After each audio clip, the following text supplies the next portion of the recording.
Hey guys, this is Chaudhary from developersglobe.com.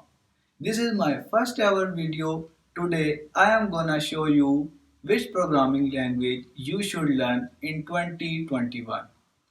There are hundreds of languages like Python, JavaScript, C Sharp, C++, Ruby, Swift and much more.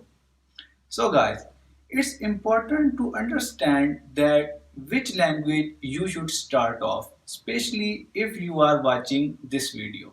So guys, okay, if today a person comes to me and who did not know the concept of language, right? So what language would I like to get him start off with?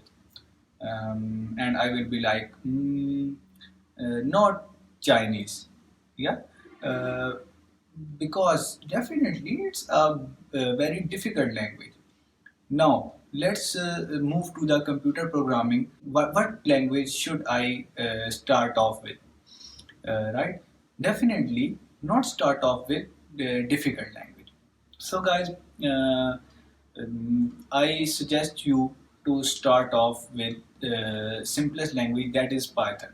So, in terms of computer programming languages, if you know the simple language, then you will definitely go for a complicated language. You can just go and type in how do I do this thing that I do in other language that I know. It means research process is quite simple. Like you say, how do you say hi in Chinese, or how do you say goodbye in Chinese, right? It means research process is quite simple. You can just go for other language and you can easily learn that language, right? But first you go for simplest language.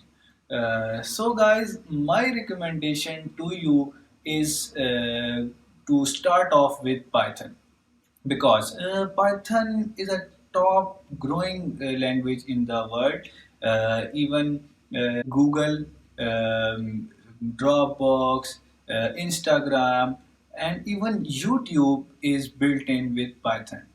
The reason is that the Python is simplest language and top growing language. So guys, start off with Python. You can branch out at any time or go for complicated language. Okay guys, I hope you will understand the concept of choosing the language to start off with your programming career. My choice for you is Python. So start off with simplest language. Thank you so much guys for watching this video. Do me a favor, hit the subscribe button and like button so you can get more information like this. I will attach the link in the description of our Python course, so you can start off with Python from there. Okay guys, take care. See you in the next video.